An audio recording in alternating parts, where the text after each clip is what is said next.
Assalamualaikum warahmatullahi wabarakatuh.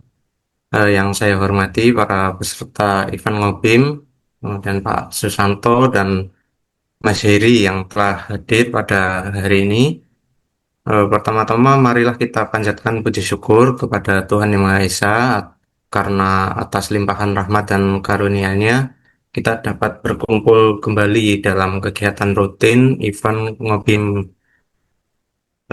Saya Restu Prasetyo. Saat ini saya bekerja di PT Buana Engineering Consultant sebagai BIM modeler.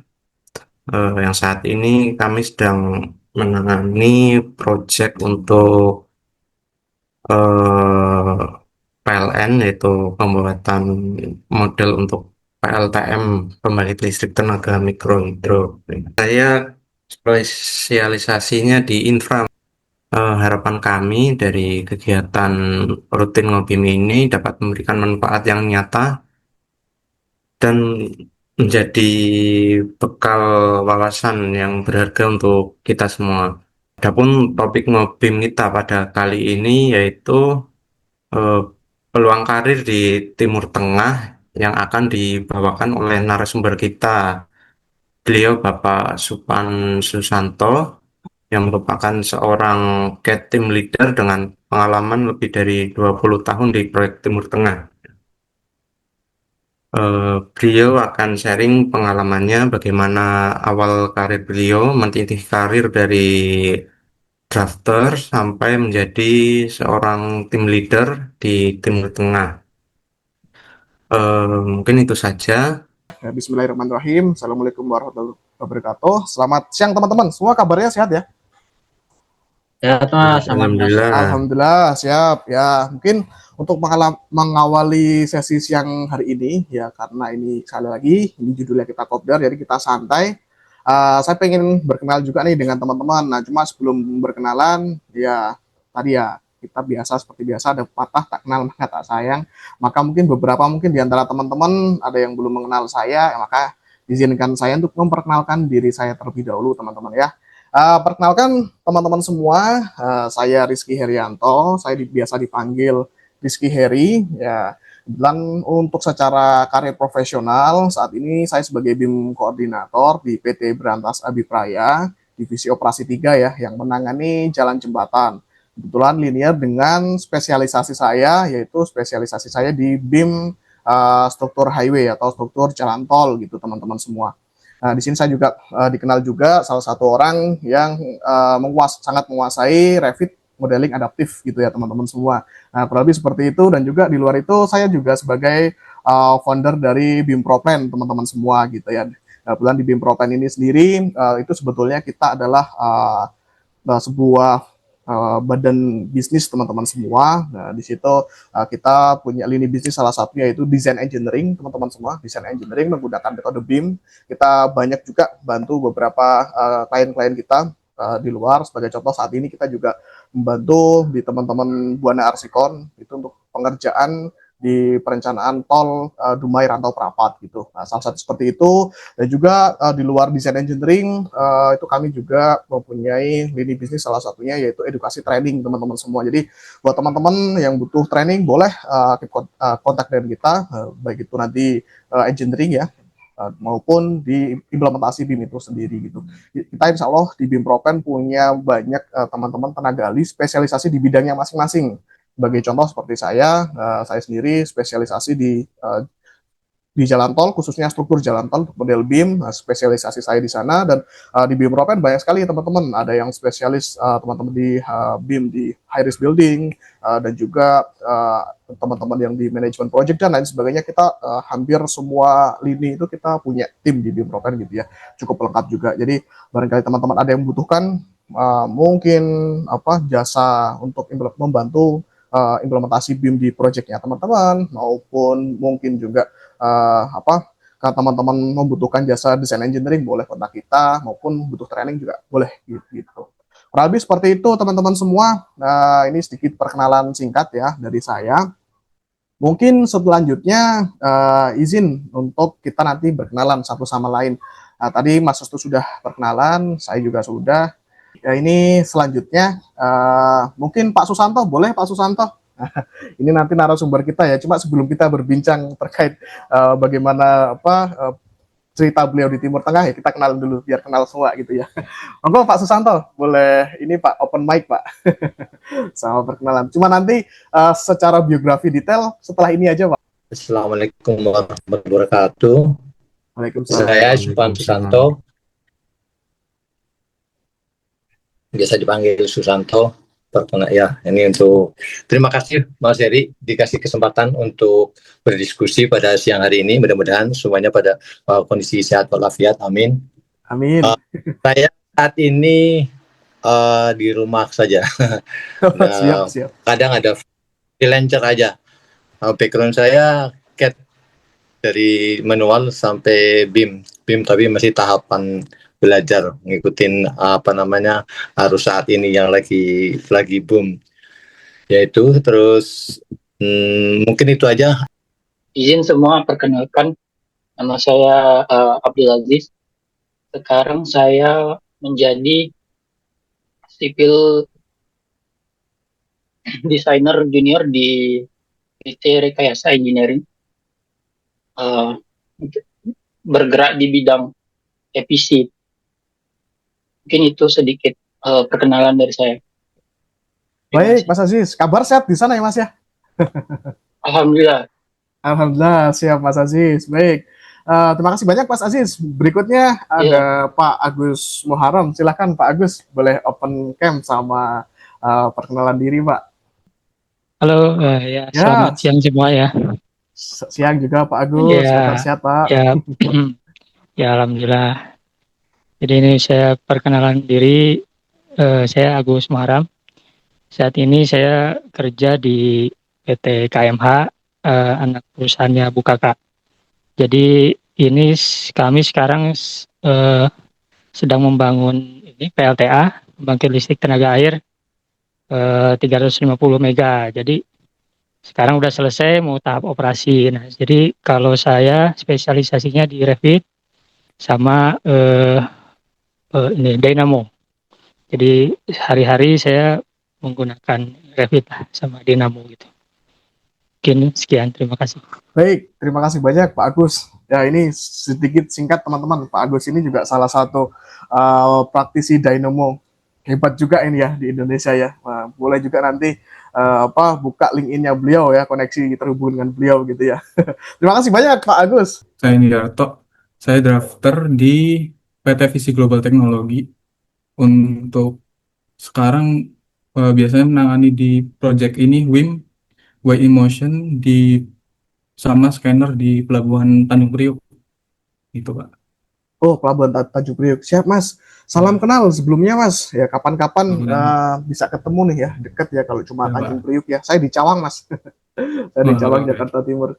Ya, terima kasih banyak Mas atas perkenalannya. Untuk saat ini tinggal di mana Mas? Di Jakarta Selatan. Oh, di siap. Kebayoran Baru. Baik. Makasih banyak Mas. Halo, Assalamualaikum. Waalaikumsalam warahmatullahi wabarakatuh. Ya, selamat siang Mas Irfan. Sehat Mas? Alhamdulillah sehat. Salam kenal Pak Susanto. Teman-teman semua salam kenal. Kenalkan, nama saya Irfan Iswadi. Saya asli Mataram, Lombok. Saat ini sedang terlibat di IKN, di Kalimantan tepatnya.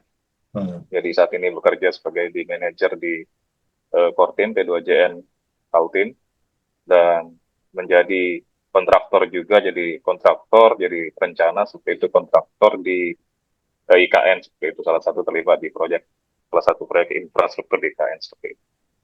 Selain itu saya juga mengajar BIM di BIM Proplan juga, dan di Taba Engineering seperti itu. Sekian Mas Heri. Saya kemarin Pak ketemu di Kopdar offline di Tebet Ecopark Pak. Siap, kabar sehat di sana Pak Salman. Alhamdulillah baik Pak. Alhamdulillah. Boleh kenalan dulu Pak kan? Ya, siap. Kan di sini banyak teman-teman yang belum kenal ya. Silakan. Ya, sebelumnya salam kenal semuanya, saya Salman. Saya masih mahasiswa, cuman berencana ingin fokus jadi BIM engineer ya Pak. Seperti itu saja. Baik, terima kasih banyak Pak Salman atas perkenalannya.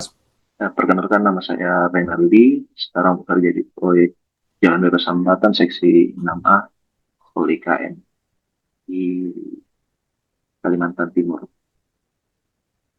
Wah, mantap. Luar biasa. Baik, terima kasih banyak Mas Renaldi. Ya, ini Mas Renaldi juga salah satu beliau menguasai Revit adaptif ya. Ini cukup luar biasa juga. Beliau dulu ikut kelas saya, namun cukup aktif ya. Hampir setiap saat beliau konsultasi, jadi cukup luar biasa juga. Selain di Revit adaptif, beliau juga nguasain di Civil 3D highway jalan tol nih ya. Salah satu praktisi highway jalan tol juga ini Mas Renaldi.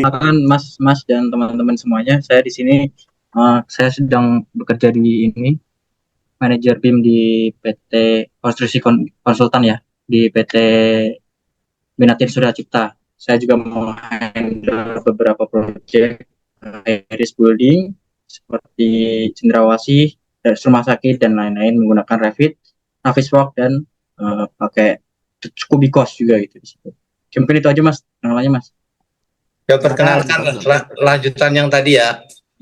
Baik, Nama siapa? saya Supan Susanto, biasa dipanggil Susanto. Domisili di Jatimulya, Bekasi Timur. Asli Banjarnegara, Jawa Tengah. Bidang keahlian, struktur dan infrastruktur desain, pengalaman 30 tahun. Ini pertama kali kerja saya sebagai draftman manual di kampung saya dulu. Itu perusahaan Swedia sama Inggris yang ngerjain proyek PLTA, bendungan PLTA Merican, Banjarnegara. Ini berarti untuk Pak Susanto sendiri dulu awal mula berkarir itu dari tahun 86 berarti itu ya Pak ya? Ya, Itu 86. Betul ya, itu di Bendungan Banjarnegara ya Pak? Pak Susanto ini sebagai draftman berarti dulu Pak? PLTA Merican, Banjarnegara. Draftman ini berarti Itu ya, dulu? draftman, manual. Itu kalkir berarti dulu Pak, kalau manual itu Pak? Ya, masih kalkir. Wah. Kalkir, apa namanya, pakai rapido gitu. Iya. Wah, Jadi luar biasa waktu itu. sekolah dulu di SD juga pakai rapido kan. Nah, itu Betul. di situ kita mulai merintis. Sebenarnya apa namanya, pertama masuk saya sebagai office boy, tukang ngeprint gitu. Ketika pertama kerja berarti dulu Pak? Iya, pertama kali kerja, ikut-ikutan aja. Hmm. Tapi alhamdulillah di situ langsung ketemu orang Inggris. Jadi ngomong otodidak dia langsung bisa karena terbiasa. Dari tahun 86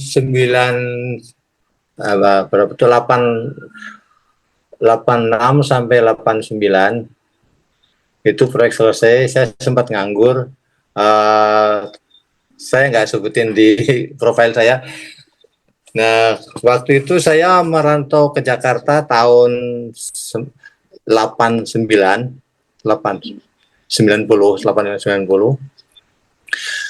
Waktu itu ikut-ikutan teman ngelamar ke Bali. Ada perusahaan Haman Rokok itu. Waktu itu belum masuk Haman Rokok, tapi ikut ke teknik umum waktu itu di dekat Cawang itu, belakangnya apa namanya itu, Wijaya Karya itu. Iya, Dekat apa kemana-mana stasiun apa di situ. Nah, ke Bali saya bukan sebagai drafter, tapi sebagai pipe fitter. Jauh banget kan. Pipe fitter itu apa? Ini apa, tukang pipa gitu. Nyambung pipe pipa fitter. gitu. Oh iya, bantuin orang pipe fitter ya, baik Pak. Baik Pak. Mekanikal masuknya. Baik Pak. Nah, di situ saya nggak betah karena harus berhadapan dengan asap-asap apa namanya itu, orang las. Saya sakit matanya. Terus saya lapor ke kantor kalau saya nggak sanggup.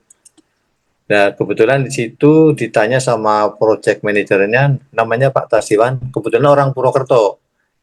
Baik Bahasa Pak. ngapak kalau bisa. Nah, Iya. ditawarin, "Loh, kamu kamu apa backgroundnya? Saya drafter tapi sipil.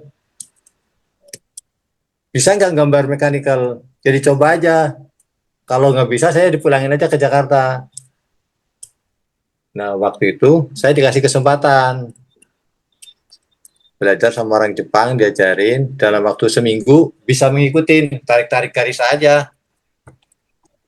Nah, dari situ Tapi masih manual itu ya Pak ya? drafter. Masih manual, masih kalkir juga, pakai pensil lagi. Wah, luar biasa ya Pak ya. Baik, Ya. lanjut lagi Pak setelah itu Pak. Ya, dari situ selesai dari Bali ke proyek di mana namanya? Kemayoran. Proyek pertama tahun 91 itu, terus 92 93 ke Kuyoi Print. Kuyoi Print di Jenderal Sudirman. Dari situ saya coba-coba ngelamar di lewat Kompas, ada di itu proyek bendungan juga di Singkarak, kalau ada orang Sumatera tahu, PLTA Singkarak. Itu kontraktornya Dumes, Impregilo dari Itali, sama lokalnya Istaka Karya. Di situ saya sebagai balik lagi ke struktur. Di situ pakai Rapido lagi. Nah, Masih manual ya Pak ya? Masih manual. Nah, di situ ada salah satu orang dari Italia itu, dia bisa pakai CAD. Dan pakai CAD dia bikin draftnya pakai di print pakai kalkir, terus dikasihkan ke drafternya untuk ngisi pembersihannya. Gitu. Iya. Masih belum ada AutoCAD waktu itu. Nah, setelah itu balik ke Jakarta ikut BBS, yaitu proyek konstruksi Muara Tawar yang pertama itu. Ini sudah mulai pakai CAD berarti Pak di sini Pak? Nah, di sini baru mulai saya terpaksa ngikut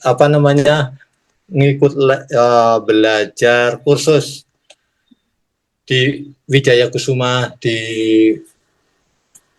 Cempaka Putih. Belajar habis kerja langsung ke sono sampai jam 9 malam. Beberapa hari nggak nyampe sebulan sih. Di situ saya bisa ngikutin. Nah, kebetulan di situ konsultannya tuh Encona. Kalau Encona udah pakai AutoCAD. Begitu. Itu berarti ini ya Pak ya, untuk di CAD sendiri itu tuntutan dari kantor atau dulu sendiri Pak, waktu pertama kali belajar CAD itu Pak, sama implementasi CAD di project Pak? Implementasi CAD-nya dari kantor, tapi saya usaha sendiri untuk memperdalam, yaitu kursus. Baik Pak. Baik. Itu. Ini ya ada nggak seusia saya? Kayaknya rata-rata masih di bawah 40 deh. Iya. Ya, dari sini saya dari Dumes di Padang sono, terus saya dipanggil sama, saya nggak ngelamar, tapi orang Inggris itu nyuruh orang kantor Jakarta nelpon saya untuk join di Muara Tawar ini. Nah, dari Muara Tawar waktu itu 97 98 ada huru hara ya. Kalau yang tapi umur itu udah lahir belum. Itu. Nah, saya di sini pindah ke Padang. Ke Pekanbaru. Ikut Indahkiat itu. Proyek proyek pabrik kertas ya. Nah, di sana saya kembali lagi dicari orang, nggak tahu relasi saya. Dia dulu temannya di Muara Tawar itu, dia dapat posisi di Dubai. Di Dubai, dia kontak temannya di Jakarta, suruh hubungin saya. Prosesnya simpel banget. Saya lagi di Pekanbaru, mereka nelpon saya, namanya Pak Hidayat, Dia sekarang masih di BRK, udah senior banget, udah pensiun tapi masih dikerjakan. Nah, dia bilang sama saya, toh lu dicariin sama Steve, namanya Steve Sullivan. Kalau buka di LinkedIn ada tuh, Steve Sullivan. Sekarang udah salah satu direktur besar di Inggris sono. Ya, dia waktu itu dia salah satu manajer di Dubai. Nah, kebetulan juga, walau alam saya nggak ngerti, direktur yang di Dubai itu dulu salah satu manajer engineering saya waktu di PLT Amrica. Lagi-lagi Jadi ketemunya relasi prosesnya koneksi ya, Pak itu ya. saling terkait gitu. Baik, Pak. Boleh lanjut, Pak. Menarik nih, Pak. Ya itu, jadi saya itu kerja, mohon maaf tadi saya belum sempat ini ya, saya hanya tamatan ST, Sekolah Teknik. Ya ini sebagai motivator anak-anak muda ya, jangan sampai kalah. Yang punya ilmu keren-keren banget sekarang, keren. Saya salut sama anak-anak sekarang benar. Saya kadang malu. Tapi ya gimana, memang kondisinya seperti itu. Tapi sekedar untuk memotivasi aja, jangan pernah takut. Baik, Pak. Boleh dilanjutkan tadi, Pak? Itu. Setelah tadi, Pak. Sambil kerja, cari pengalaman, cari koneksi sebanyak-banyaknya, dan jujur. Nah, ini tadi ada background Burj Al Arab ya. Itu pertama kali saya ke Dubai itu saya ngerjain apa namanya untuk external work-nya. Yang di Dubai itu yang kontraktor. Nah, terus di kontraktor itu selesai, saya pindah ke konsultan namanya RMJM. Konsultan di Dubai. Ini ada Robert Matthew Johnson Marshall ya. Kalau RMJM dia struktur untuk high rise building. Hotel, ada mall, ada apartemen, mostly building. Tapi saya di strukturnya. Baik, Pak. Struktur. Menarik, Pak. Yaitu untuk selanjutnya tahun 2007 sampai 2011 saya juga pindah ke PP TIC cabang Dubai, perusahaan Jepang. Ini juga saya nggak ngelamar juga, ketemu di waktu ada pameran di bawah kantor saya. Pas makan siang, saya jalan-jalan gitu, ketemu beliau, dia bilang, saya kayaknya kenal kamu. Terus saya juga nyapa, iya saya kenal kamu namanya Saton.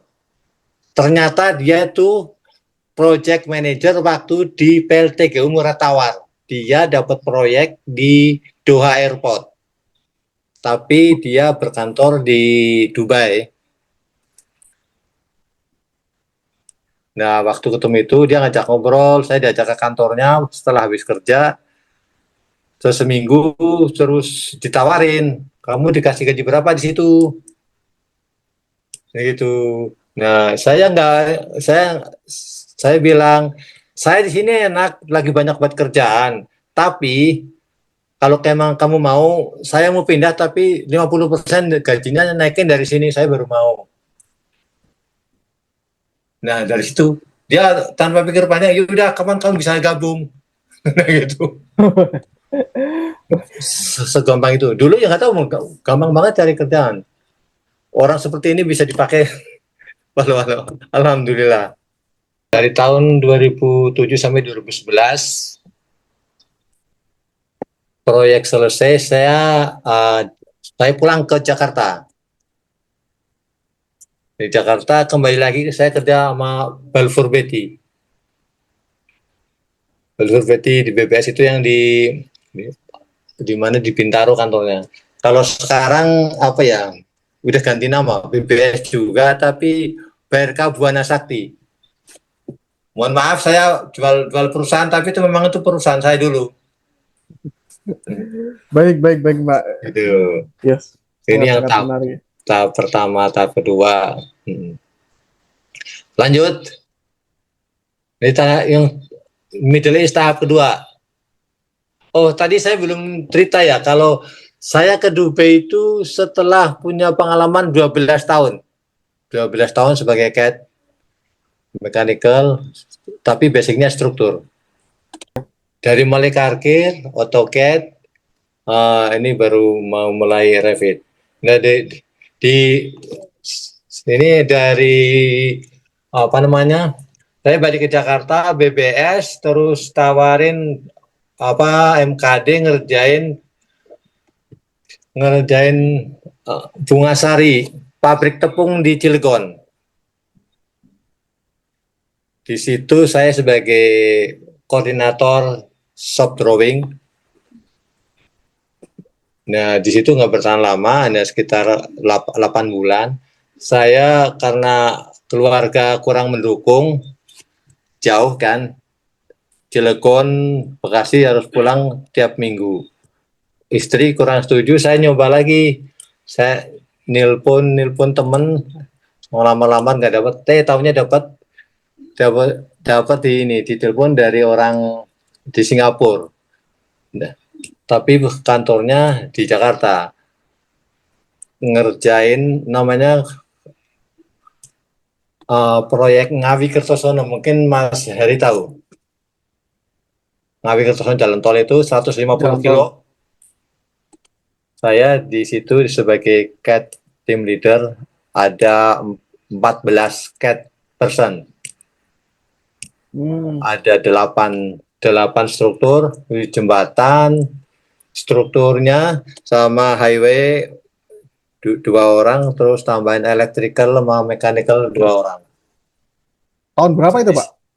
Itu tahun 2013 sampai 2015. Ya, ini tahap pertama. Tahap kedua yaitu saya ke Bahrain. Kembali lagi ke Bahrain juga ikut teman yang dulunya di situ line manager waktu di SSH. Mott McDonald Indonesia. Konsultan juga. Oh, dia di situ dulu line manager saya. Dia dapat kerjaan di Bahrain. Saya selalu kontak sama teman-teman lama gitu. Ya di LinkedIn saya coba gitu. Dia dapat respon baik. Kamu mau ke sini? Dibilang gitu. Saya nggak pikir panjang. Waktu itu saya umurnya 49, hampir 50. Di Jakarta juga, saya mikir kalau saya di situ paling 2 tahun saya dipensiunkan. 55 ya di Jakarta ya. Waktu itu 55. Nah, saya ke Bahrain dari 2015 sampai 2024.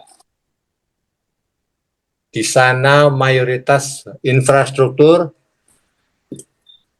jembatan paling banyak, sama pengolahan limbah di Jeddah Airport 2. Itu sejarah perjalanan saya. Mungkin itu sementara, Mas Heri. Itu tadi dari 2011 sampai 2013-14 itu balik di Indonesia ya, Pak ya? Terus 2011 sampai 13. 2011 sampai 13 ya, Pak ya. Di 2014 di mana dulu, Iya. Pak? Berarti, Pak? 2014 sudah di ini. Sorry ya benar, sampai 2015. 11 sampai 15. Satunya tadi di tol Ngawi Kertosono fase perencanaan, berarti itu dulu ya, Pak ya? Iya. Ininya waskita juga pelaksananya. Tapi Bapak di sisi perencanaan berarti, Pak ya? Saya di Modmec-nya itu perencanaan. Oh, di Mott McDonald itu desain ya, Pak, detailnya. Iya, iya. Wah, luar biasa itu, Pak.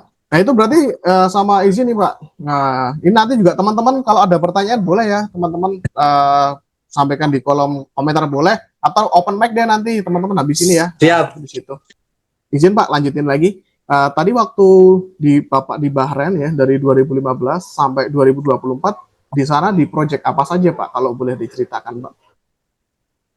Ya, yang ngerjain proyeknya jalan raya. Sana belum ada jalan tol, tapi jalan tolnya nggak bayar soalnya. Di Bahrain belum ada yang bayar. Tapi proyeknya itu jalan tol, Pak, atau jembatan. Kalau saya banyak jembatannya. Jembatan, infrastrukturnya kayak pengolahan limbah, terus ada pumping station, firefighting, pumping station. Terakhir sama jejak airport, fasilitas pengolahan limbah secara keseluruhan. Ada proyeknya ada di Saudi, sama Oman dan Dubai juga. Oh, berarti di 2015 sampai 2024 itu tidak hanya di Bahrain aja ya Pak ya, tapi di beberapa negara juga ya Pak berarti Pak? Iya, kantornya di Bahrain, tapi proyeknya pindah-pindah ya di Pak negara lain, karena itu kan kantornya kan cabangnya banyak, ada di Kuwait. Berarti kalau boleh tahu dulu Pak, dari 2015 sampai 2024 selama di sana, apakah semuanya full masih menggunakan AutoCAD atau sebetulnya sudah menggunakan software lain seperti mungkin yang sudah berbasis 3D dan juga BIM, salah satunya seperti Revit gitu ya Pak ya? Apakah sudah sampai sana atau full CAD Pak? Kalau itu udah 2019 sebenarnya udah diperkenalkan, kita disuruh belajar sendiri. Di situ di apa namanya, di sistemnya sudah ada Revit, ada Navisworks, ada InfraWorks juga. Cuman klien di sono masih menggunakan CAD. Jadi belum banyak. Saya hanya belajar sendiri, tapi bukan untuk kerja. Gitu. Oh, baik Pak. Berarti selama Pak Susanto di sana itu di proyeknya itu belum mengimplementasikan salah satunya seperti Revit itu belum berarti ya Pak ya? Dulu Revit belum. Tapi kalau BIM-nya udah. BIM kan manajemen ininya kan. Iya. Di sistem filingnya udah. Cuman Revit-nya kebetulan klien belum menggunakan, jadi kita menyesuaikan klien gitu.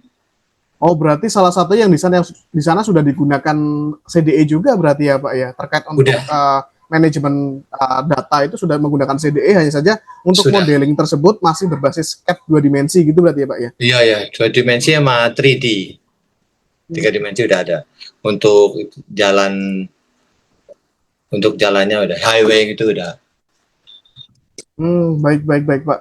Nah, itu berarti hanya saja secara keseluruhan di model di project itu memang belum menerapkan seperti permodelan 3D di Revit dan lain sebagainya, itu masih full CAD, berarti kurang lebih gitu ya Pak ya, waktu dulu di sana. Iya, untuk di divisi saya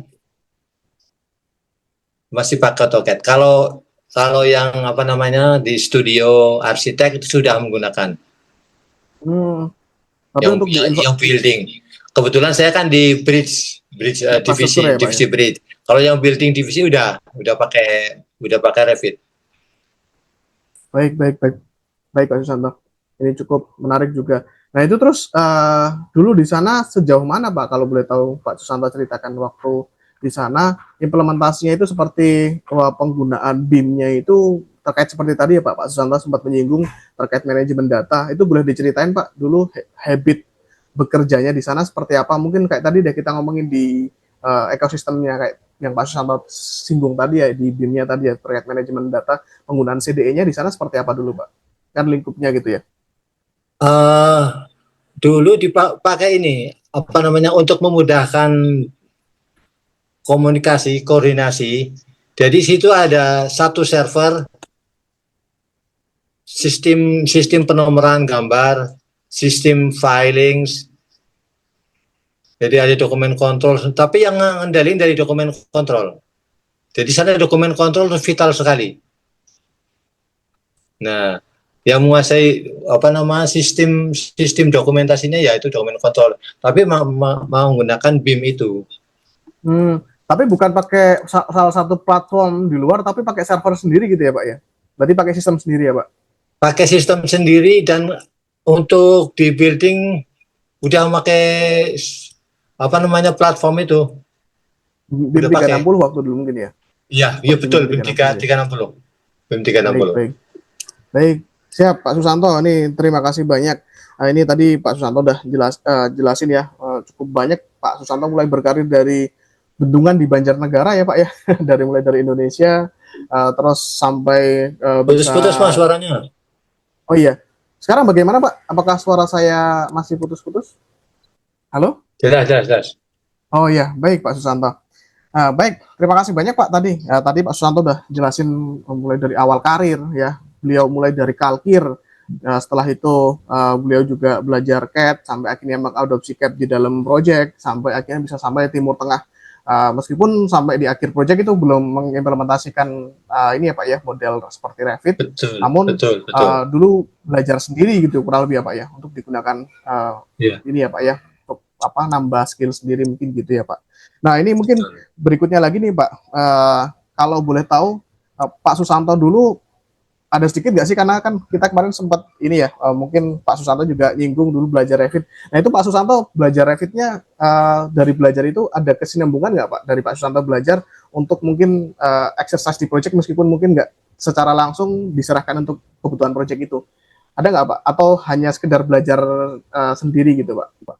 Waktu Revit untuk misi waktu senggang di sono untuk setahun terakhir saya belajar mengimplementasikan dari proyek sebelumnya, dari gambar jembatan itu. Di situ kebetulan anak buah saya udah expert di Revit. Dia yang ngajarin saya gimana cara bikin grid line, gimana bikin level itu, terus bikin dari pondasi, pile cap, pile layout semuanya gitu. Saya udah diajarin sampai situ, tapi karena saya nggak mendapatkan proyek, kalau namanya Revit atau CAD itu kan harus selalu dipakai ya. Kalau nggak dipakai, gampang lupa, jujur. Mungkin untuk saya, mungkin yang lain nggak ya. Gitu. Jadi memang harus selalu continuous gitu, biar nggak hilang. Saya bisa, tapi karena jarang dipakai ya, jadi lupa gitu. Nah, tahun 2024 saya kenal Pak Muslih, kebetulan salah satu temannya Pak Muslih, teman saya juga. Saya rekomendasiin untuk belajar Revit di sono. Saya ikut di sono, ya alhamdulillah bisa ikutin, dapat sertifikat juga. Siap Pak Susanto. Hanya saja memang gitu. Mungkin belum sempat terimplementasi di project gitu ya Pak ya. Betul. Baik, siap. Tapi secara kurang lebih dari 2019 itu di tempat kerja Pak Susanto waktu di Timur Tengah itu di sana sudah mulai ramai, salah satunya adopsi BIM termasuk di 3D modelnya juga gitu ya Pak ya. Penggunaan Revit juga di sana. Ya betul. Ya baik. Mungkin berikutnya Pak. Nah ini kalau boleh tahu Pak, sebetulnya untuk peluang kerja Pak, untuk peluang kerja di Timur Tengah itu seberapa besar sih Pak untuk kita mungkin teman-teman di Indonesia ya, mungkin khususnya teman-teman yang di sini, karena saya lihat kan banyak juga ya yang mulai jago-jago BIM juga di Indonesia itu, seperti apa Pak untuk peluang kerja di Timur Tengah Pak, kalau boleh diceritakan mungkin ya dari sudut pandangnya Pak Susanto. Oke. Nih kalau di Timur Tengah peluang kerja sebenarnya banyak. Ada beberapa perusahaan yang mendominasi, terutama untuk Saudi ya sekarang. Di sana itu ada Parson, USP Parson, ada Aegis. Kebetulan Aegis itu salah satu direkturnya dulu manajer saya juga waktu di Bahrain.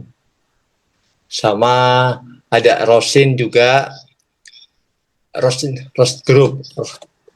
Jadi saya sebutin situ ya. Dan mungkin teman-teman ada yang pernah mencoba sampai interview gitu untuk ke luar negeri. Wah ini nanti mungkin karena bisa saya kan juga ya. Dari jalur relasi ya. Jadi saya nggak tahu persis yang lewat lewat agensi atau lewat perusahaan-perusahaan lain. Begitu. Karena di sana itu banyak kan dikuasai sama India dan banyak proyek-proyek yang dikerjain di India. Saya berusaha mencari cara gimana biar kerjaan itu bisa dibawa ke Indonesia atau orang Indonesia kerja di sono. Ayo kita sama-sama mencari solusinya. Siap Pak Susanto. Mungkin izin saya menanggapi lagi Pak di sini Pak. Ini terkait peluang. Nah kalau peluang kerja di sana Pak, itu sebetulnya untuk posisi seperti di bidangnya dulu, kita ngomongin bidang dulu deh Pak. Kalau bidangnya itu di sana seperti kan kalau kita di konstruksi kan ada mungkin infrastruktur ya, infrastruktur seperti jalan jembatan maupun mungkin gedung ya dan SDA gitu ya Pak. Nah itu kalau di sana antara seperti infrastruktur maupun gedung itu lebih banyak dibutuhkan yang sektor mana ya Pak untuk saat ini Pak? Karena kan kalau dilihat gencar-gencarnya sepertinya gedung ya Pak. Kalau di sana Saya ya, nggak Pak. jelas ini. Halo Pak, suara saya gimana? Sama-sama peluangnya sama sih. Peluangnya sama, infrastruktur, building juga berbarengan di sana. Karena di Saudi sendiri sama di Dubai itu lagi gila-gilaan ini proyeknya. Bikin kota baru, terutama di Saudi ya. Kalau coba baca di situ Neom Project, itu proyek bikin kota antara Jakarta Bandung. Iya Pak, itu luar biasa sekali itu sih. Iya. Project gitu. Nah, mungkin ada cara lain ya dari pihak pemerintah. Kalau kayak di Filipina, India itu ada semacam perwakilan yang mencari proyek-proyek gitu loh. Nah, di kita ada enggak? Saya belum pernah ketemu. Kalau saya bergaul sama orang KBRI, dia banyakkan tuh di perdagangan. Iya Pak. Yang saya teman itu. Kalau yang proyek-proyek dulu pernah ada di Dubai. Kalau Waskita pernah ke Dubai dulu Waskita. Pas kita ngerjain building apartemen, waktu itu dapat 3 tower. Orang Indonesia juga sampai 300 orang. Itu sekitar tahun 2006, 2011. Tapi orang Indonesia itu apa ya Mas? Dia bisa kerja, tapi karena mungkin alamnya beda ya. Karena kan kalau panas banget sampai 40 derajat. Kalau bulan Juni sampai Agustus itu mereka yang lapangan tuh nggak boleh kerja di siang hari, maksimal sampai jam 12. Nah, jadi kerjanya malam, ganti shift malam gitu. Nah, tabiat orang kita, saya juga menyayangkan apa sih suka main judi di camp gitu, ketahuan, dipulangin.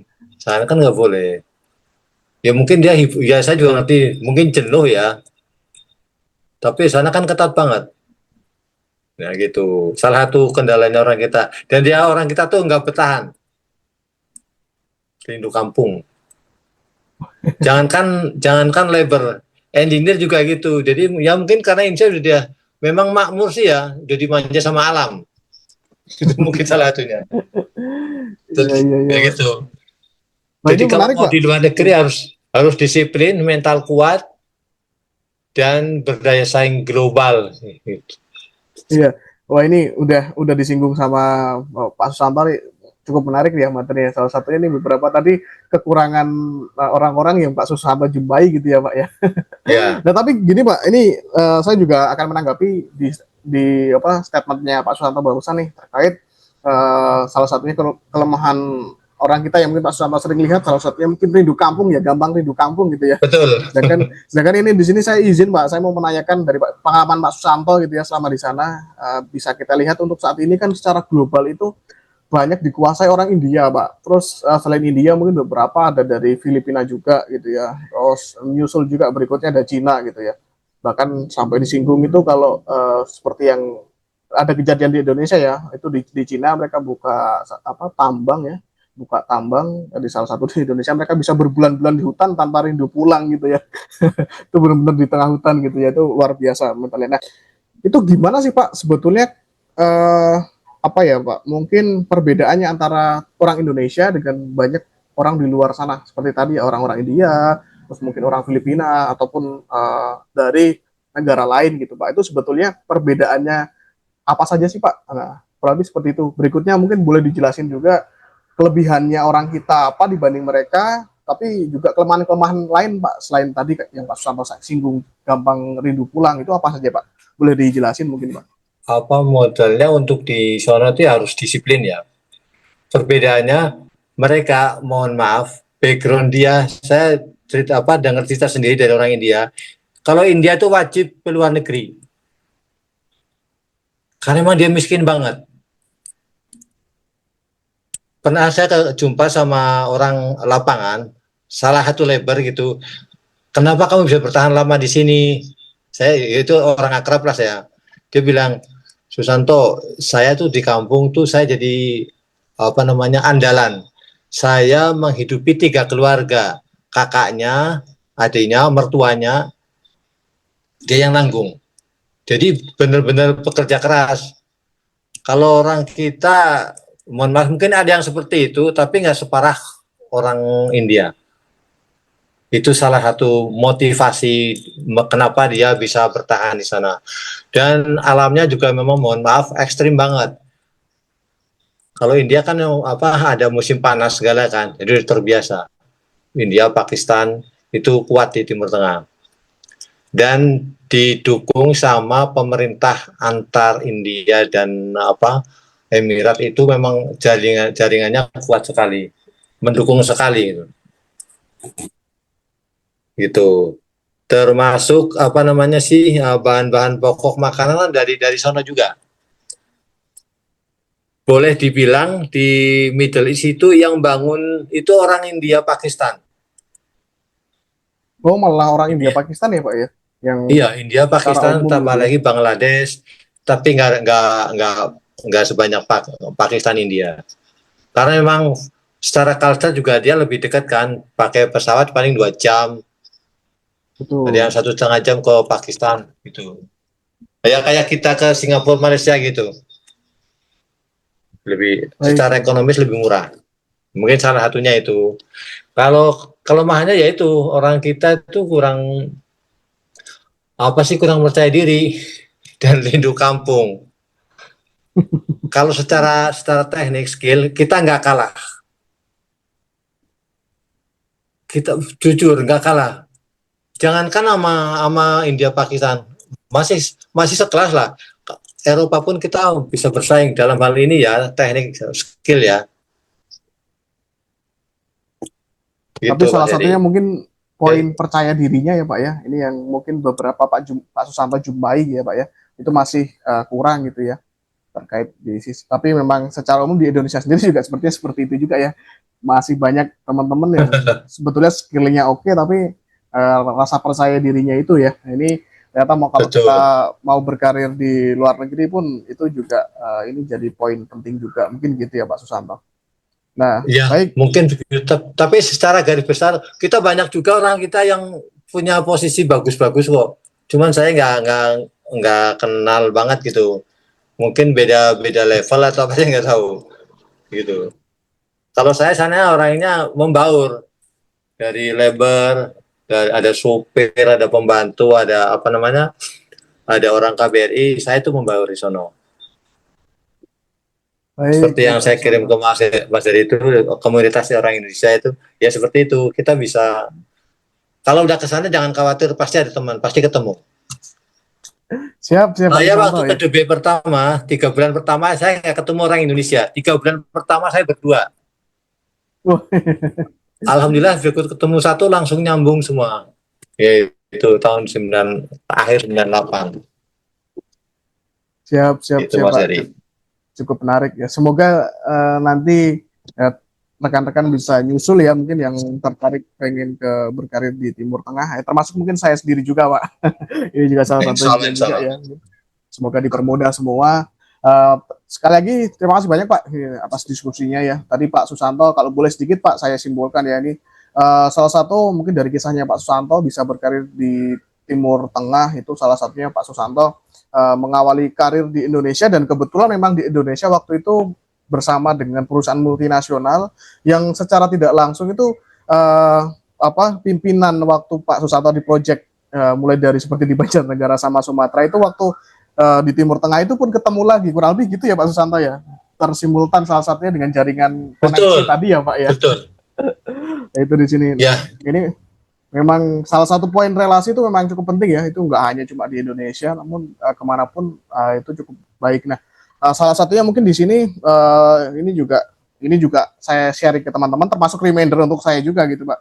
salah satu yang bisa kita manfaatkan salah satunya adalah platform seperti LinkedIn teman-teman semua ya. Jadi di situ kita coba banyakin koneksi karena sekarang kan dunia itu nggak dibatasi hanya lintas kota atau pulau bahkan ya, tapi kita bahkan bisa dengan berbagai orang di mancanegara kita bisa terhubung salah satunya dengan media sosial. Bisa kita manfaatkan untuk platform profesional kan seperti LinkedIn. Itu di situ sih ini powerful. Nah, itu sekali lagi terima kasih banyak Pak Susanto atas paparannya tadi. Ya, ini di sini silakan teman-teman, barangkali mungkin ada yang ingin diskusi langsung dengan Pak Susanto atau diskusi dengan teman-teman yang lain juga boleh. Silakan teman-teman, barangkali ada yang mau bertanya. Tadi ada Mas Hudan sepertinya raise hand tadi. Atau Pak Agus, silakan Pak Agus. Ya, Pak Susanto. Ya. Ya, ini perkenalkan Pak, saya Agus Pak. Ya, ini saya tadi menyimak dari paparan Bapak ya. Ini saya menyimak tadi, jadi Bapak itu hidup dalam 3 zaman. Teknologinya ya, teknologi kalkulasi, kemudian betul. AutoCAD, 3 kemudian generasi. Iya 3 generasi ya. Termasuk sekarang era-nya BIM ya gitu kan. Jadi yang saya mau tanyakan, gimana nih Pak mempertahankan motivasi belajar itu Pak? Karena kalau saya perhatikan, Motivasi belajar saya mungkin bisa karena terpaksa harus bisa. Jadi saya cari cara gitu. Dan waktu itu memang memungkinkan ya kondisinya. Di kerjaan memang lagi membutuhkan AutoCAD. Karena nggak punya nggak sempat belajar di kantor, saya sisa waktu setelah kerja saya menggunakan waktu 2 jam 3 jam lah, nggak ini untuk memperdalam gimana sih gitu, biar tahu itu apa sih AutoCAD gitu. Dulu saya belajarnya juga arsitek sampai rendering juga, tapi begitu ke lapangan nggak pernah namanya rendering. Selalu di detail reinforcement, pembangunan itu. Kebetulan saya mostly infrastruktur yang apa namanya mayoritas. Iya gitu, iya Mas. Betul Pak. Karena ya saya terus terang ya mempertahankan semangat belajar itu, perubahan itu susah Pak. Wow, betul. Iya sangat susah karena kalau saya sendiri mengalami ya kalkir itu dari sekolah, terus CAD itu belajar pindah ke Revit itu juga sangat susah gitu Pak. Itu memang perlu usaha yang luar biasa sekali. Ya mungkin ya ini terima kasih sharingnya Pak. Demikian Pak Mas Heri, terima kasih. Ya Pak Agus. Kan sebenarnya maaf, sebenarnya kalau udah menguasai AutoCAD ke Revit itu nggak terlalu jauh loh, hampir sama ininya, apanya komen-komennya. Oke, terima kasih ini Mas Rizky. Terima kasih, salam kenal Pak Susanto. Ya, salam ini kenal guru saya ini, dosen saya melewati 3 generasi ya. 3 generasi manual kalkir, kemudian AutoCAD, kemudian sekarang BIM lah dalam artian. Memang saya di generasi akhir kalkir saya juga pernah mengikuti sekali aja gambar alignment tuh Pak. Ini sharingnya, sekalian sharing aja. Alignment pakai kalkir gitu ya. Terus dan di pertengahan masih di 2010 itu masih ada pakai kalkir. Dan tipe pekerjaan pemerintah, ini boleh sharing ya, di Indonesia itu yang ketemu dengan generasinya Pak Susanto, itu mintanya kalkir, kurang ajar ya. Padahal AutoCAD sudah ada. Dia mau nggak mau belajar dia. Nah, itu dia. Sampai pengukuran itu pun kita sebenarnya kan sudah ada theodolit sama WP yang mereka pakai theodolit yang mohon maaf WP yang manual. Padahal ada WP yang digital. minta spek maksudnya ketika RKS apa KAK yang itu mana tenaga ahlimu gitu kan, bisa nggak ngukur secara manual kayak gini dengan WP yang kayak gini gitu sampai segitunya gitu. Susah. Generasinya beda.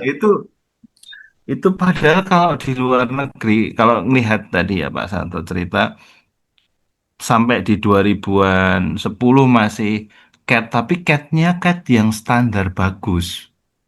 Ya kan Pak Susanto? Dengan layar yang rapi, kemudian juga eh, revisi gambar yang bagus gitu ya. Mungkin kalau di luar negeri saya lihat-lihat beberapa, kalau ada yang share-share kerjaan yang ada di luar negeri itu ya.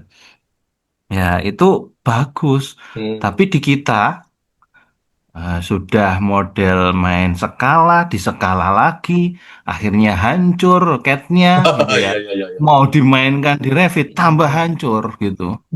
Nah, ini hal-hal yang makanya kita harus merubah gitu ya. Biar ya misalnya Pak Susanto bisa nanti sharing by spill project Pak Susanto nanti Pak Susanto dari yang jadul AutoCAD, kemudian Revit mungkin ya CDE-nya bagus. Kemudian Hmm. mungkin saya tanya ke Pak Santo, kira-kira CDE dengan kemampuan Bapak sekarang gitu ya, CDE yang diatur atau mungkin bahasanya adalah manajemen datanya terkait dengan BIM, itu apakah sesulit kayak yang di Indonesia? Karena di Indonesia itu bahasanya BIM execution plan dan sebagainya kayaknya nggak ngeh ketika Maaf, kita maaf, putus-putus. dibenturkan dengan antara LOD dan Kayak jelek ini. BIM apa mohon maaf Halo? 3D 4D dan sebagainya karena kita dibenturkan itu terus gitu loh. Nah, padahal kita butuhnya adalah manajemen data itu tadi CDE-nya itu tadi seperti apa. Mungkin Pak Susanto bisa cerita dulu dari itu. Halo, Pak Kalau Susanto? ya, kalau Ya, silakan, Pak. saya itu kebetulan infrastruktur ya, jembatan. Saya Iya. pertama kali ke Revit itu saya minta belajar dari AutoCAD. Itu kan ada gambar CAD. Kalau yang biasa itu bisa di situ ada apa namanya insert, bisa loading dari ada insert itu kan dari CAD atau PDF. Itu, nah cuman di situ kalau dari CAD apa nih apa poinnya itu kan zero ya. Ini nanti menyesuaikan dengan Revit. Bisa di-adjust gitu dari kalau AutoCAD kan bisa di-adjust gitu. Kebetulan saya strukturnya, jadi bagi saya lebih gampang gitu. Kalau kayak untuk alignment saya nggak menguasai gitu. Mungkin Mas Heri bisa nambahin. Iya, mungkin izin Pak, tadi ada sedikit pertanyaan dari Pak Fendi ya masih ya tadi. Salah satu pertanyaan Pak Fendi tadi terkait penggunaan CDE dulu Pak di sana. Boleh diceritakan ini mungkin Pak CD tadi di Timur saya Tengahnya malah dulu nggak Pak. kurang familiar. CD itu apa?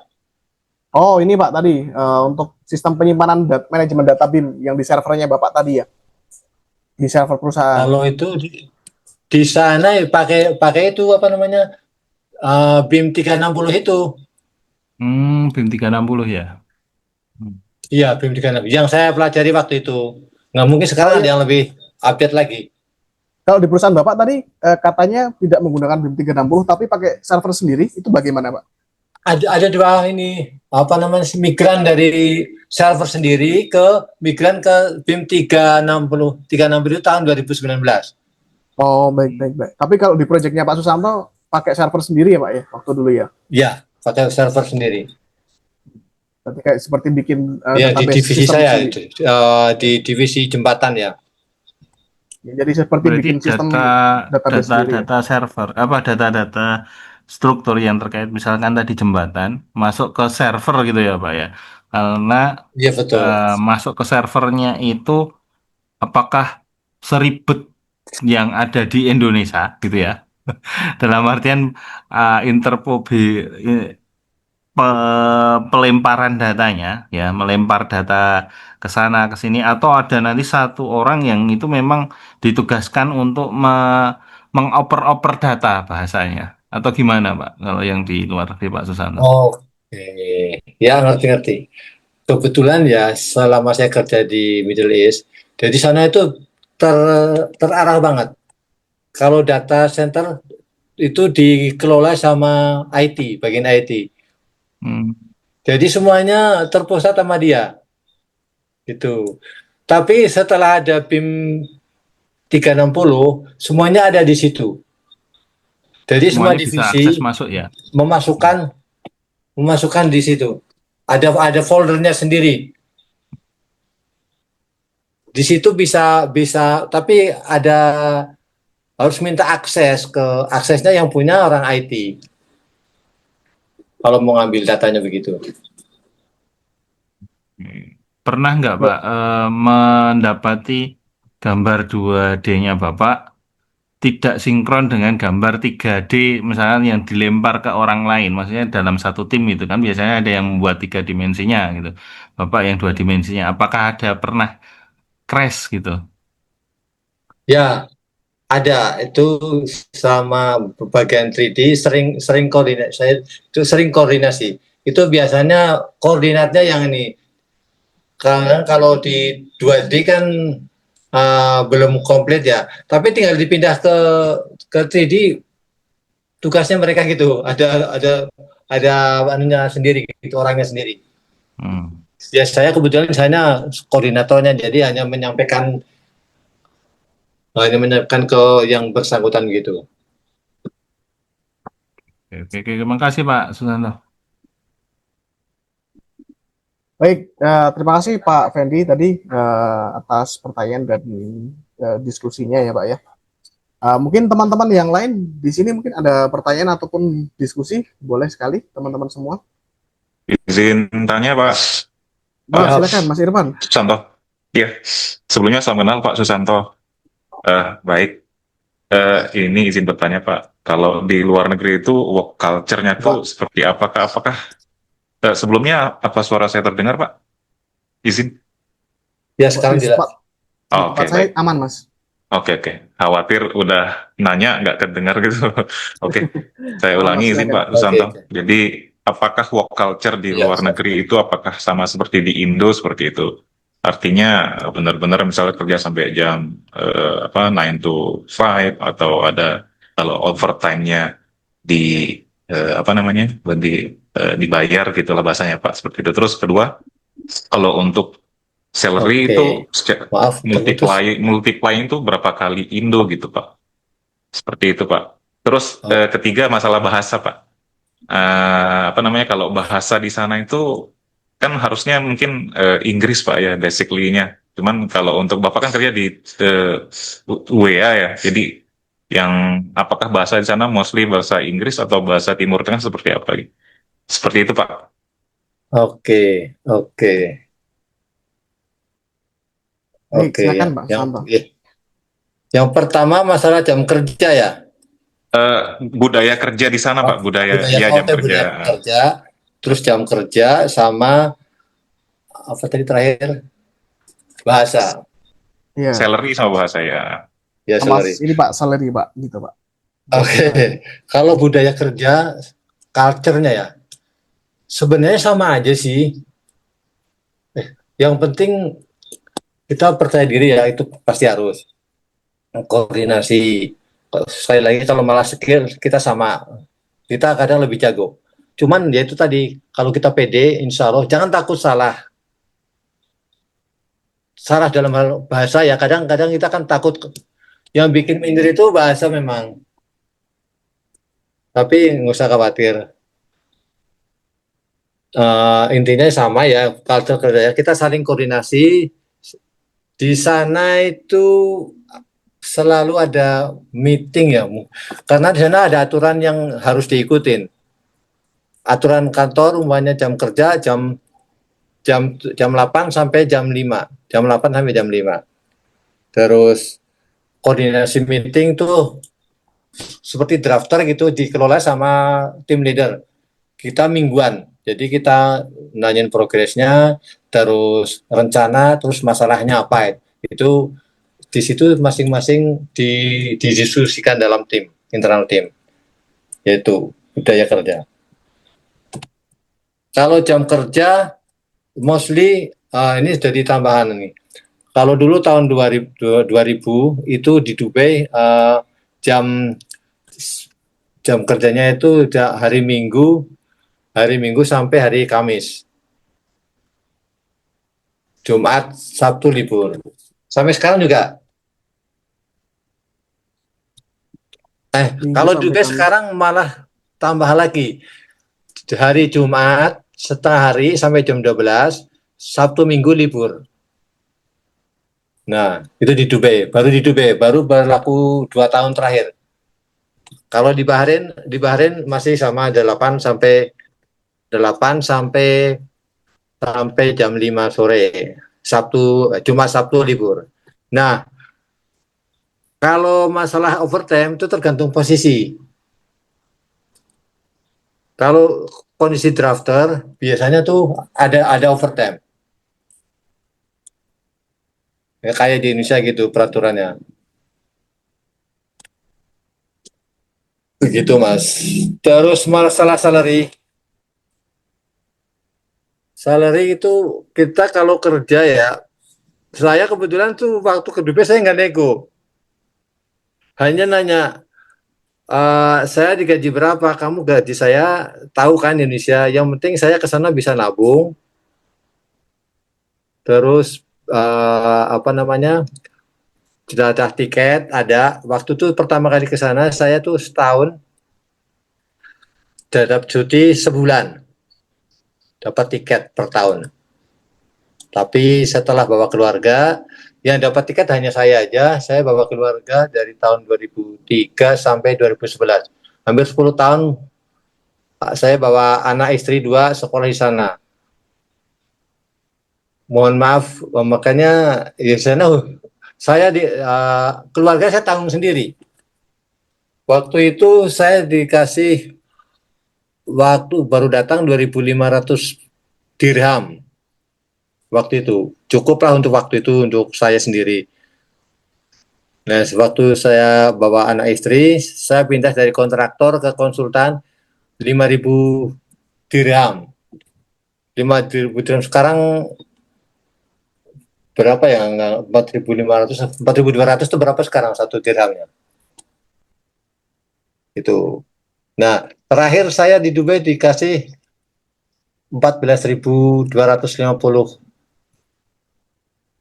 Lumayan gede. Untuk level drafter ya, itu masih senior drafter. Itu. Sudah 60 jutaan ya Pak ya? Masalah salary itu rezeki. Rezeki betul. Ya. Gimana Mas Heri? Bukan Pak, tadi saya sedikit nanggepin tadi, berarti kalau gaji Pak tadi terakhir yang 14.250 itu berarti kalau dirupiahkan sekitar 60 jutaan mungkin ya Pak ya? Ya itu terakhir. Siap Pak. Tapi saya kan di sana nanggung anak istri. Betul. Nanggung anak istri, saya tiket hanya saya yang ditanggung. Itu. Kayak rumah saya sendiri itu buat hidup sana. Itu. Kalau kayak biaya rumah di sana sampai berapa itu Pak? Kalau boleh tahu Pak Susanto. Waktu itu saya rumah dua kamar. 2 kamar tuh 2.000 dirham ya Pak ya? 2.000 dirham waktu itu ya. 1 bulan. Baik. Tapi di situ juga bisa sharing, satu rumah bisa 2 keluarga gitu. Bisa sama-sama orang Indonesia gitu. Baik Pak. Gitu, Terima kasih banyak tadi atas pertanyaannya. Mas Irfan masih ada lagi? Mas Irfan mungkin? Ada yang saya mau tanya tapi lupa sebentar, saya ingat dulu. Oke, makasih Pak Susanto penjelasannya Pak. Ini masalah salary gitu ya. Iya, siapa? Ini Mas Er, bentar. Oh iya, boleh, silakan. Oh, sudah terjawab sih tadi. Soalnya kan Pak Susanto dulu kan mengawali kan di Indo dulu, baru keluar. Nah, kan berapa kali lipatnya itu kan udah terjawab tadi. Iya. Oke, Pak Susanto sudah. Terima kasih Pak. Makasih. Oke, sama-sama ya. Mungkin izin Pak Susanto, tadi ada pertanyaan Mas Irfan terkait jam kerja Pak. Kalau jam kerja di sana jam 8 sampai, kita kan biasanya jam 8 atau jam 9 sampai jam 5 ya Pak. Kalau di sana gimana Pak jam kerja Pak? Jam 8 sampai jam 5, break jam 12 sampai jam 1. Dari baik. Minggu sampai hari Kamis. Sama kalau sore tetap ada break sholat asar kan ya Pak ya? Kalau sholat asar, saya sih selalu di situ ada musola sih kebetulan. Nggak ada masalah kalau masalah sholat sih. Saya ngomong, Oh yang gitu. penting ngomong. Yang penting ngomong sama temen atau lain manajer. Kan kadang suka ada dari departemen lain nanyain lagi di mana. Jadi ya itulah disiplin. Ya itu disiplin makanya yang seperti itu tuh penting banget. Kadang saya sholat juga sampai 1/4 jam. Saya selalu berusaha untuk ke masjid, kebetulan dekatlah 50 meter dari kantor ke masjid gitu. Baik, baik, Dan baik. selalu saya ngomong sebelum sama bos, mohon maaf saya muslim, kan bosnya orang Inggris. Saya jam istirahat, istirahat kan itu apa namanya 12 sampai jam 1 itu dia nggak ada masalah. Tapi kalau sore begitu adzan, saya izin paling nggak 1/4 jam.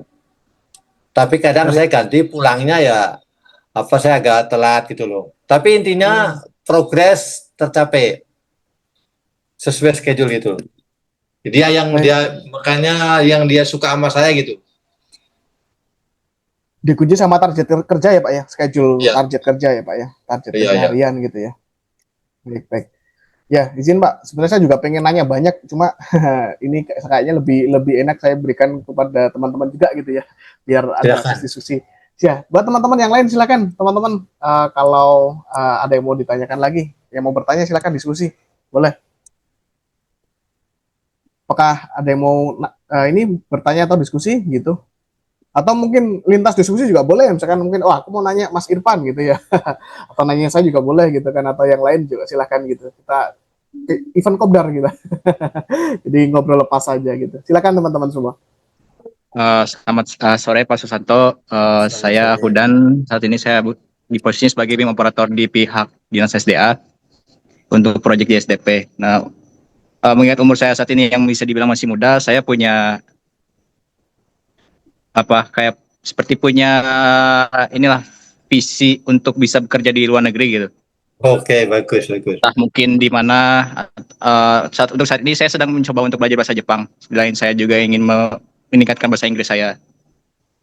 Nah, Ya, untuk secara relasi ya Pak, mungkin karena tadi saya tidak selalu menyimak karena sedang dalam perjalanan, kan saya tidak memungkiri juga untuk saat ini di Indonesia, kebanyakan untuk lowongan itu lebih banyaknya datang dari relasi. Nah, untuk misalnya sepengalaman Bapak nih, dari awal hingga akhir, apakah seperti lowongan yang ada di luar negeri itu lebih banyak di relasi ataupun seperti 50-50, misalnya kayak lowongan yang di-share secara publik atau misalnya melalui website perusahaan masing-masing maupun melalui LinkedIn ataupun yang melalui komunitas-komunitas tersendiri misalnya seperti komunitas BIM, komunitas drafter begitu Pak. ya, betul. Relasi juga sangat membantu, links juga sangat membantu. Kan banyak komunitas ya. Saya yakin di antara teman kalian pasti ada yang di luar negeri. Nah, apa namanya? Coba mereka itu pakai jalur mana? Jalur Betul, relasi betul atau Pak. Untuk saat ini kebetulan ada teman saya yang bekerja di Jepang dan memang dia sebagai engineer. Dan kenapa saya juga mungkin mencoba untuk belajar bahasa Jepang itu karena kebetulan ada teman saya di sana mungkin menyarankan juga misalnya memang mau ke Jepang ataupun ya ke negara lain coba mulai ya mungkin utamanya dulu bahasanya dulu ya Pak. Misalnya kan kalau seperti Jepang kan dia kulturnya emang memakai bahasanya sendiri. Dibanding misalnya Timur Tengah kan mungkin masih bisa lah misalnya bahasa Inggris. Gitu Pak.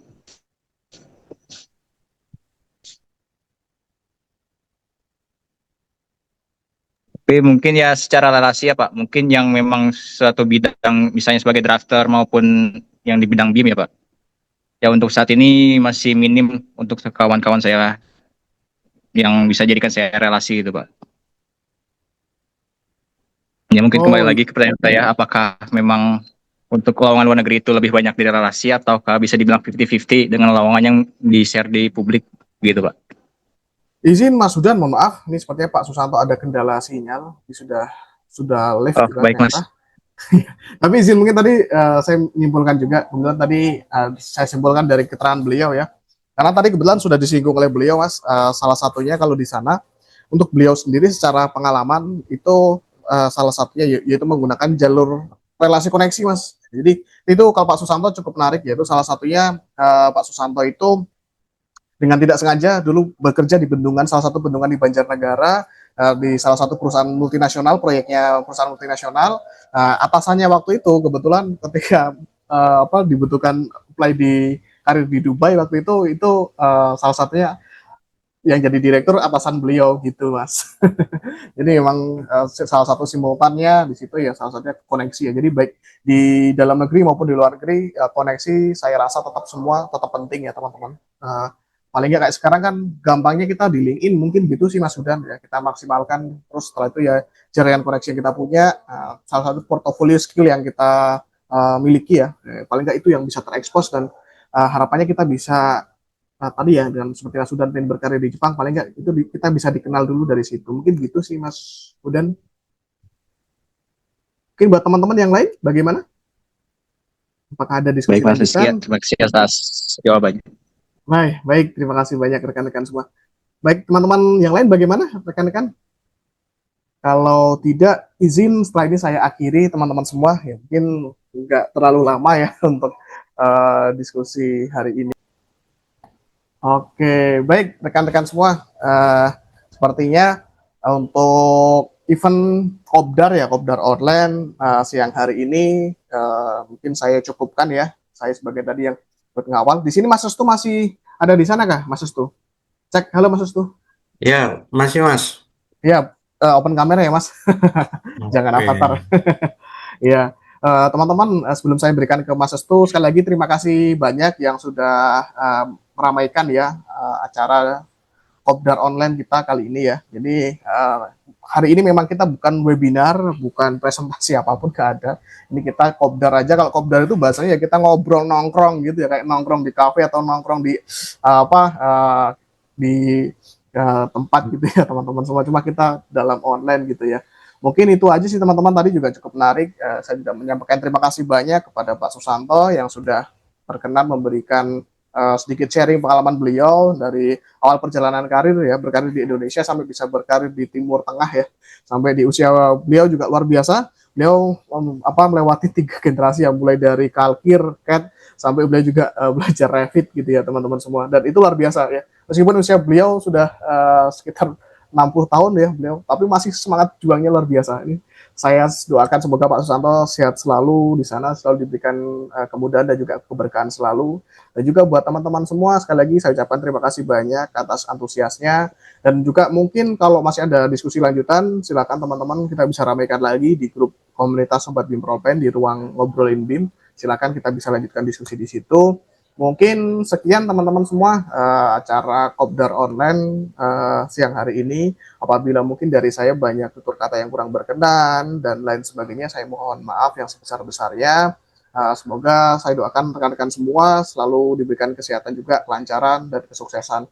Juga mungkin kalau kita nanti ada waktu saling ketemu, silahkan boleh saling ini ya nyapa, dan juga mungkin buat teman-teman yang di Jakarta khususnya kalau mau ketemu saya secara langsung juga boleh kontak-kontak saja. Mungkin seperti itu teman-teman, karena di sini kita sudah asar juga, kita break untuk sholat asar dulu dan juga mungkin akhir sesi ya mungkin ya kali ini. Mungkin seperti itu teman-teman semua dari saya kembalikan kepada Mas Restu. Silahkan Mas Restu. Ya, baik Mas Heri. Eh, Mungkin langsung ditutup aja ya Mas. Soalnya kan udah apa diberikan kata-kata penutup oleh Mas Heri tadi ya, yang udah cukup mewakilkan dari materi apa yang telah dipaparkan oleh Pak Susanto. Mungkin dari saya Bim Proplan, kami ya, Mas Heri dan saya, kami mengucapkan terima kasih kepada para peserta yang telah hadir, dan semoga di acara Ngobim kali ini dapat menambah wawasan kita untuk gimana sih pandangan kita bekerja di luar negeri itu seperti apa. Gitu. Mungkin dari saya sekian, saya akhiri. Apabila banyak kata-kata dari kami yang kurang berkenan, kami mohon maaf. Assalamualaikum warahmatullahi wabarakatuh. Waalaikumsalam warahmatullahi wabarakatuh. Terima kasih banyak Mas Ustu. Terima kasih banyak rekan-rekan semua. Semoga sehat Ya, selalu Mas rekan-rekan Heri, semua. makasih Mas. Baik, terima kasih Mas. Izin live Mas. Siap. Baik, Mas Irfan, makasih banyak Mas Ya, Irfan. ya, sama-sama Sehat selalu Mas. di sana Mas. Baik, Harus sehat selalu tuh izin teman-teman Mas. semua. Assalamualaikum. Siap, Mas Irfan. Waalaikumsalam warahmatullahi wabarakatuh. Izin live Mas Heri. Baik, makasih Pak Agus, teman-teman semua.